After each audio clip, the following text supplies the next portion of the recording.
Okay. Alright. Yan yung pinapanood nila eh. Alright, so meron na namang mag-request sa mga ka-amazing natin. I-topic daw natin si Kian Baklaan. Ano nangyari? Actually, Kian Conwy Baklaan yan. Pamangkin siya ng misis ko.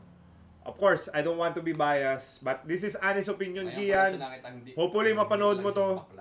Dahil, matapang siya. This is for you. This is, may future ka eh. May future ahead. Alam mo kasi nakakainis na yung referee. Di ba? Wait. Kung player ka, mati-trigger ka eh. Ang dami na natin mga nilaruan na ganyan. Di ba? Mga trigger ka talaga eh. Pero... May nag-message sa akin si Kian. Oh. Ang sabi ni Kian sa akin, Kuya Rico, hindi kasi nakita ng mga tao kung ano talaga nangyari. Ang problema kasi binabash yung bata. Makikita ko yung... Lumapit pa sa... Hindi, ito pa. Ang sabi ni Kian sa akin, Kuya Rico, hindi nakita ng mga tao kung ano talaga nangyari. Ang sabi, yung referee daw ay minura siya straight sa face niya. So, yung game, emotional. Parang game 1 na tayo eh. So, emotional yung game, emotional yung bata. Tsaka, hindi ganyan si Kian eh. Oo. Hindi, nakasama ko rin. Sobrang bait yung bata. Saka ang tagal na rin nagbabasketball niyan. Yung referee, minura daw siya. So, nag-trigger sa kanya? Nag-trigger ngayon dahil emotional, tapos kakashoot lang, sumisigaw yung mga tao. Napanood mo ba? Yung ano lang, may yung away. Parang lumapit siya sa, ano talagang, yung parang... Sa rep, doon sa rep. Parang niasar niya. Inasar ng rep. Oo. So, ngayon, pasok tayo ngayon. Kung Gako Natics ginano ng rep, may kalalagyan din ba yung referee? Malamang. Oo naman. Iba na yung pagminura talaga yung sa mukha mo talaga mumurahin ka. Papatulan mo talaga eh. Pero, tapos maganda pa yung ganun pa yung laro, pag-finals. Emotional. Tapos, dikit yung score, yung laban. So, susuntukin mo rep? Depende sa sitwasyon talaga. Depende sa sitwasyon talaga. Hindi, sayang ang tattoo. Hindi mo mapipili yung sarili mo eh. Alam mo yung ganun? Pag nandun ka na sa moment In na... the heat of the moment, man. Sobrang hirap yan. Kaya, that's out of character for Kian. Si Kian hindi ganyan, bro eh. Sobrang bait si Kian. Tapos na yung Gako. Ikaw, susunto ka ba o hindi? Ako, hindi ko... Anong hindi ako? Hindi ako... Mag-react ako. Pero... Have you ever punched someone playing basketball? Even players? Professional? Like PBA? No, kahit legal, alam mo lang. Legal labas? Kahit ano, basta nag-legal labas basta nag-basketball ka, may sinunto ka. Yeah, Meron? Yeah. Pero kung tumama. Yes, man. Nagawa ko rin yun. Ikaw? Oo naman, sa dami nila ro. Come on, man. That happens. It's part of, ano. Pero referee? No. Never pa. Never. So, pag street ball, nakakawa. Kian, ito lang yung masasuggest ko sa'yo as your kuya. Anong tawag sa akin ni kuya? Pamangkin ko siya eh. Tito niya ako. So, as your tito, Kian Bakla. Conwy siya. Kian Conwy Baklaan. So, yung Conwy sa wife ko. Pero at the end of the day, mali yung ginawa niya. Yeah. So, Kian, ito yung offer namin sa'yo na payo. Kahit anong gawin sa'yo ng referee, huwag mo siyang susuntukin. Hindi naman niya sinuntok eh. Tinulak niya lang. Tinulak lang ba? Sinuntok ba o tinulak? Tulak lang. Tinula parang lumapit lang sa tapos tinula niyang ganun tapos ikawatan. Tapos sinugod ata nila yung mga teammates niya. Natapos yung game, hindi? Hindi ko alam kung natapos Hindi, kasi nagbatuan na ng mga upuan eh. Mga ganun. Nag-message Tapos, Anong sabi niya sa message ulit? Pakita mo sa camera yung message para makita nila authentic yung message. Nakita yung sa reflection ng mata mo. Pag sinuming yan. Okay. So, Kian, kung gusto mong pumunta dito sa HQ para marinig natin yung side mo, you're always welcome here. Shafit, nag-apologize na ata si Kian. Tapos, ito pa, nag-apologize. Ito ang problema sa social media era eh. Nag-apologize ka na, lalo ka nilang didikdikin. Sabi ko naman sa'yo eh. No? I mean, kung sino pa yung mga taong ganyan, yung bro. They just want attention, man. That's what I've been trying to tell you. Yeah. Ano, bawal magkamali? Kaya nga eh. Diba? So, Sabi nga nag-apologize nila, na. sa 10 tinama mo, minsan ka lang magkamali, isang kapag-aamali lang. Naka-microscope na. Oo, wala na. Parang yung tama mo na natabunan na. Hindi So, na alam kung ano. Sa mga nanonood ng basketball, or sa mga marurunong sa basketball, it's normal to have emotion sa basketball game. Kahit legal labas yan, kahit normal game lang yan, kahit Sa barangay lang yan. Kahit BBA or kahit Gilas game yan. There's always emotion. Imagine mo nga, di ba, nakita mo yung kay Tamayo, saka dun sa yung long hair. Nagkasikuhan, tapos bawi, tapos ganyan, tapos gano'n, tapos lumamang ganyan. Yun nga, it's okay to make mistakes. Katulad ni Kian, alam niya he made a mistake. And then he manned up to it. In-admit niya. Ni-admit niya. Nag-sorry siya.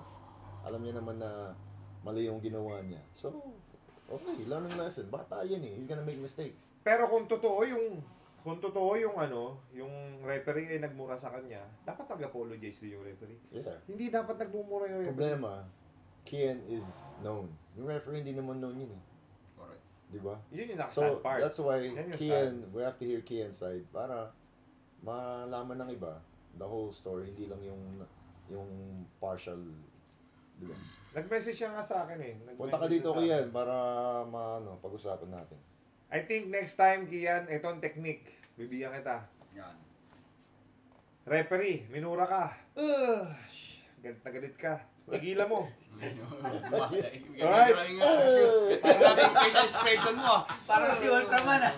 Ngayon, pagpigil mo, napigilan mo. Next play, sabihin mo. Kasi ikaw naman yung main point guard, ikaw din yung nag-create. I think wala si KQ, kakampi niya yata si KQ nun eh. Nasa Gilas. Alam ka mapigilan mo si KQ, nagsisilbi sa atin. So, napigilan mo. Tapos sabihin mo sa mga teammate mo, time out! Bigay sa akin bola. Tapos kunyari, nandyan yung nandyan ka. Ibabato ko ng hard pass. Huwag mo saluhin, umilag ka. Sa pulsa mo kaya. Yun! Legal, legal. Oh, turnover ka lang. Turnover. So isang turnover, feel good ka na. Natanggal na yung galit mo, yung emotion mo. Kaysa hindi natapos yung game Sinama mo dahil sa nag-react ka. bibig, lalunok niya yung pito. Wow, naman yan. Yung pito, nakita na dito. Di ba? Napagsabok. Galing mo, Vice Ganda? Naisip mo ba yun? Hindi, di ba? Nakasubo yung pito, tinamaka mo sa bibig, nalunok. Ibabalo. Pachito. Comedy pala to.